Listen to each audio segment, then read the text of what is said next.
Hi, I'm Mark Graham. I direct the Wayback Machine and a few other things here at the Internet Archive. And on behalf of the 120 some plus folks who work for the Internet Archive, I welcome you here to our headquarters. And we're honored and excited to be sharing time with you this weekend. I've got about 20 minutes, and I've got a lot that I want to share. I want to give you an overview of what we do here. Welcome to our headquarters building. I want to also put a plug in for our headquarters of a mission-aligned organization we work with called Internet Archive Canada. And if you look at those two buildings, maybe you see you have a bit of a theme there. We like to say that we bought this building because it matched our logo. Yes, the logo came first. What do we do? Well, what we do is we pursue the audacious objective of universal access to all knowledge. That's where we end with the superlatives. Basically, we work as engineers trying to get as much material as we can. Material that's analog, that we digitize, that we preserve, organize, and then make available, or born digital material, like, for example, from the web, where we get to skip the digitization process and we focus on preserving, organizing, and making it available. And we do that at scale. For example, about 1 million software titles, Pac-Man, Tetris, Oregon Trail, Prince of Persia, that you can run in browsers. 8 million moving images, these are movies, Prelinger archives, many of you know, things like that. 15 million audio recordings, yes, basically almost everything from the Grateful Dead. More than 13,000 concerts and hundreds of thousands of other live concerts.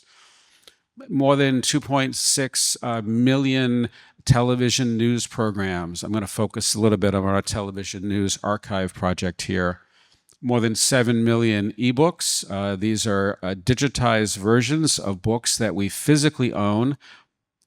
And a lot of web pages, more than 900 billion of them. With this, we are on track to surpass 1 trillion web pages archived this year. And if you come back here in October, I think October 22nd for our annual event, we'll be talking more about that.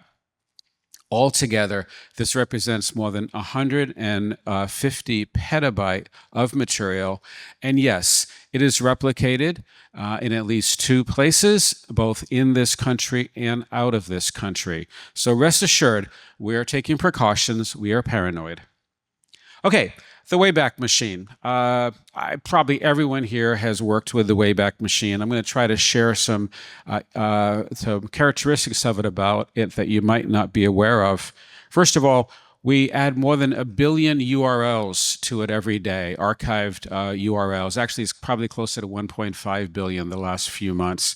And we do that through partnerships with many, many organizations that provide us signals of, in many cases, millions and millions of URLs a day. Entities like Cloudflare, Wikipedia, Automatic, the folks behind WordPress. Reddit gives us their entire feed every day. We get a ton of material from TikTok, hundreds of millions of URLs that occur in X posts, formerly known as Twitter, etc. So what we do is we have established partnerships. In total, more than 15,000 processes that run on any given day around here. Each process has an algorithm or a story behind it for why each of those 15,000 processes are contributing to the stream of URLs, which makes up the more than 1 billion a day that we archive. In addition, any of you can add to the Wayback Machine right now. From your phone or from your laptop, just go to web.archive.org/save. There's a variety of interfaces, web, iOS, Android apps, browser extensions. You can send in via email. There's an API if you want to build applications. And through this interface that anyone here has access to, millions and millions of web pages are archived every single day. That we have nothing to do with. It's just, the community adding to the corpus of archived material. Something happened last year, which is that Google decided they were going to deprecate their caching system, Google Cache, which seemed like a bit of a bummer. But I called them that day and we worked something out. And then in a few months after we worked through some biz dev stuff, that takes forever. The tech was really easy. Then this particular headline appeared: Google replaced Google Cache with Internet Archive's Wayback Machine. That was a bit of a nice day.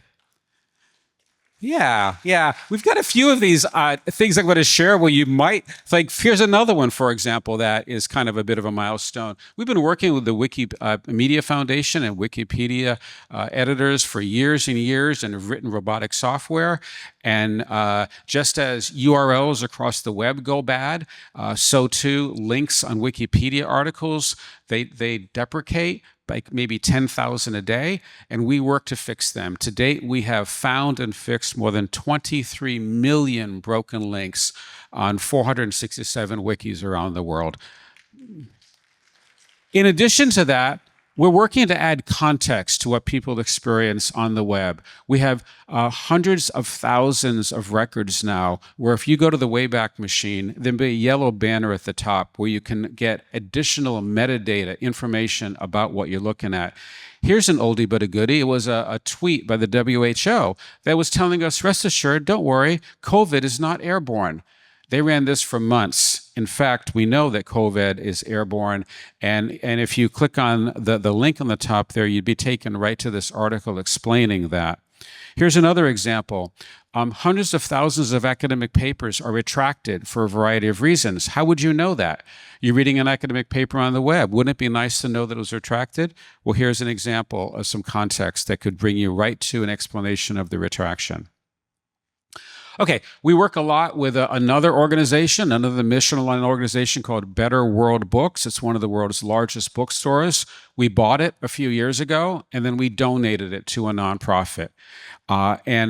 We take about 4,000 books off the conveyor belts every single day. That's about 1 million books a year, and we digitize them. You see here in the picture, you see on the right-hand side, lots of boxes. Those are going to be shipped to the Philippines and digitized. Just like this. There's a machine downstairs you can all touch. It's a tabletop scribe. Because of that, we've been able to work, once again, with Wikipedia to add links to citations in Wikipedia articles to books and papers available from the Internet Archive. One of the other things we do is catalog academic papers, more than 35 million of them so far in scholar.archive.org. And through a combination of this digitization of books and aggregation of academic papers and writing robotic software, we've added more than 3 million links to Wikipedia articles to those books and papers available from archive.org. This is part of our effort to help weave our library into the fabric of the web. And kind of one little side project, more like a demonstration than anything else. And I'm sharing some of these ideas with you today because it might resonate with some project or a dream that you have that we might be able to collaborate on together. So for example, when the Mueller report came out, I noticed there were 2,300 footnotes in it, but only 15 of them were links. So we went to work and we added more than 747 links to the Mueller report, republished it as a new EPUB, and now when you read that EPUB on an iPad, for example, you can click on those links and go right to primary source documents. As Wendy said, since 2004, we've been working in collaboration with the Library of Congress, the National Archives and Records Administration, U.S. Government Publishing Office, Stanford Libraries, University of North Texas, and now Common Crawl Foundation, and others to archive much of the federal government. We do this every 4 years at the beginning and after of every presidential election and then after the inauguration. We've been working on this project now, this latest round, the 2024-2025 edition, for many, many months. And we have archived more than 700 terabyte of material, a couple 100 million pages. And why is that important? Well, we've been learning it. Since a few hours after the inauguration, we have been paying attention to the unprecedented removal of material from the records of our government. This is our material that our tax dollars pay for. Here's some examples. This is a NASA webpage before the inauguration. That's that same page right now. Here's a web page from the U.S. Department of Justice about United Against Hate Crime. Page not found. Now, in both of these cases, the material is available from the Wayback Machine, and currently the Wayback Machine is integrated natively with the Brave browser, and I also noted that we're integrated with Google Cache, and we're now working to integrate ourselves more fully with other of the browsers and with search engines and other platforms. We built a full-text search of that 700 terabyte of material, and last night I typed in the word transgender, and then further isolated it for a particular part of the U.S. government, and I found 11,000 results. The first result was transgender behavioral disparities fact sheet, and this is what it looked like before the inauguration. You could actually see the document there. You could read the report. And now you see page not found. So we're just beginning, we've been focusing on archiving this material in all cases, like getting the material, preserving it. That's job number one. And we're shifting now more of our effort into trying to help understand what has changed, what has been deleted, and reaching out to and working with and supporting journalists and researchers and others to try to help make sense of what has happened and make accessible and useful the material that we have archived. So finding things that have gone away is relatively easy. Finding things that have changed is a bit harder. But here's an example where a page dealing with addressing hate crimes has been completely rewritten, edited, and you can see the changes in yellow and blue there. Another example, the actual the bios of the scientists have been removed, probably because they have some of the scary words in them. And here's an interesting one, results not found. This will be really hard to detect, but we're using AIs to help us in this work. On the left-hand side, under teacher resources, and this is from the diplomacy.state.gov. So this is from the U.S.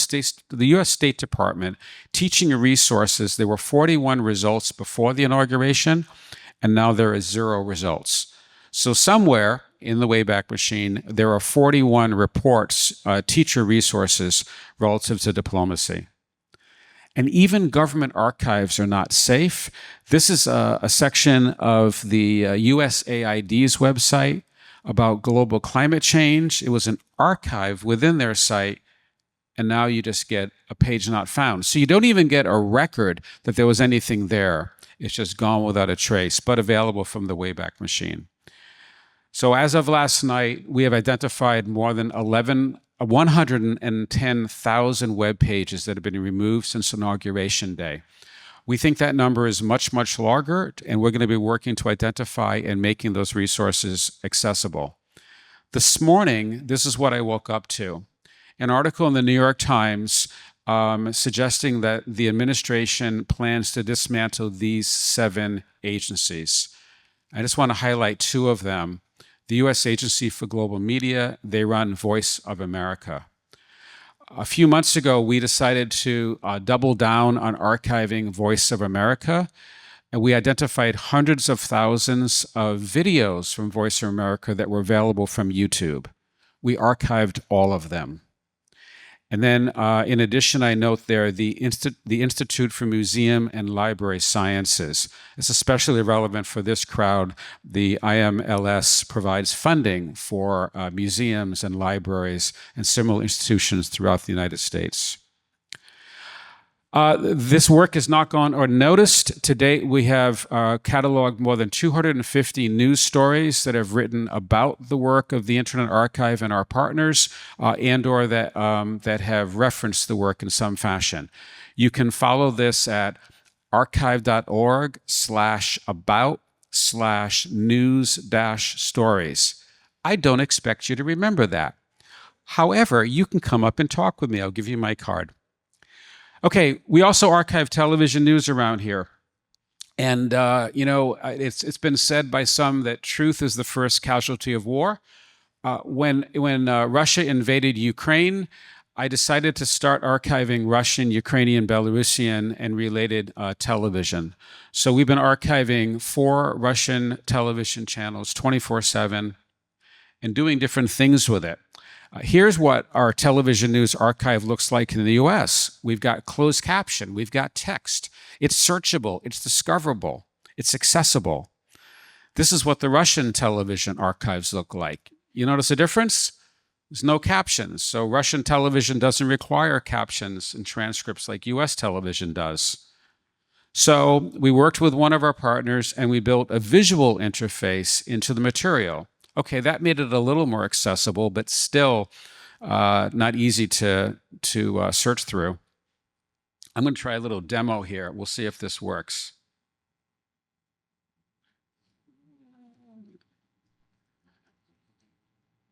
Okay, so what you're looking at here is you're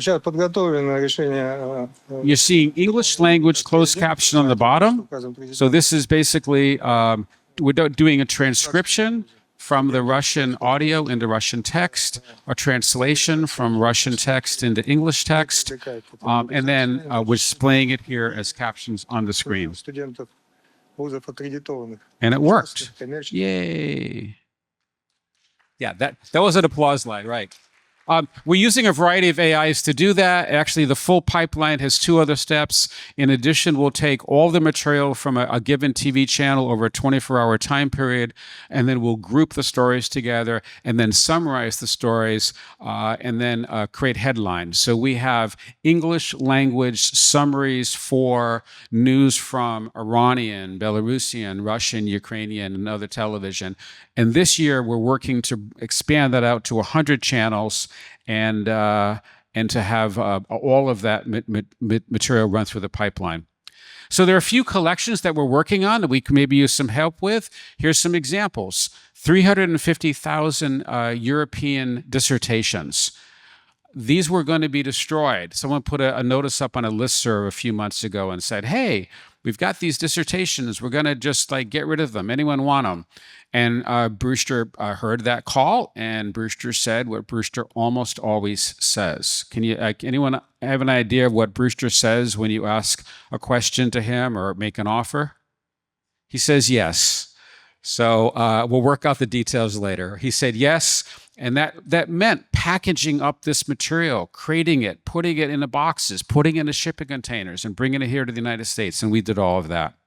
Here's another example. We have 160 million pages of medical books and serials that are waiting to be digitized, and 500 million pages of periodicals that are in microfiche mostly. Okay, so this gathering here today and tomorrow is called Funding the Commons. So I thought it might be appropriate to say something about funding the Internet Archive. How do we fund this place? So last year we spent about $28 million, and here's how the money came in. 3 different buckets. Bucket 1, more than 150,000 individual people who gave us money either monthly or yearly. Many of you are in this room. Someone just said, hi, I've never been in the building. I'm a neighbor, but I've been donating money to you for years. Thank you very much. The second bucket is high wealth individuals and foundations. And some of those high wealth individuals are associated with this gathering. So thank you for them as well. And the third bucket is a program-related business activity. That's nonprofit speak for stuff you charge money for. And in this case, we charge money to some 1,300 museums and libraries and universities and governments that we do digitization work on for their behalf. All right, how can you help us? I'm not going to ask you to give us money. No, I'm going to ask you to do 3 things. 1, please use our service. We are a library, and library success is when people use the libraries. So please use us. Thing 2, please tell us how we can build and offer a better library. More than anything else, that's what we want. We want feedback. We want suggestions. We want complaints. We want all of it. Please give us your feedback. And the third thing is, please connect us with individuals and organizations and projects that you think could benefit from what we have to offer and that we might be able to benefit as well. And I'm going to actually add one more fourth thing I wanted to say. I'm going to make an invitation for everyone here to try something. Step out of your comfort zone. While you're here today and tomorrow, walk up to at least 5 people that you don't know. Don't hang out with the people that you know. That's not why you're here. That's kind of a waste of time. Go to the people you don't know and say, "Hi, I am Mark, and what's your name?" and talk to those people. But my suggestion is do that with some intentionality. Intentionality for 2 things I want to suggest. One, selfishly, consider something in your own life, in your world that you're trying to advance and that you want to make a material difference in how you move that forward. And secondly, look for opportunities where you can be of service to other people who are here. And try to do that with 5 people. And that's all I have for you. I am Mark at archive.org. Thank you very much.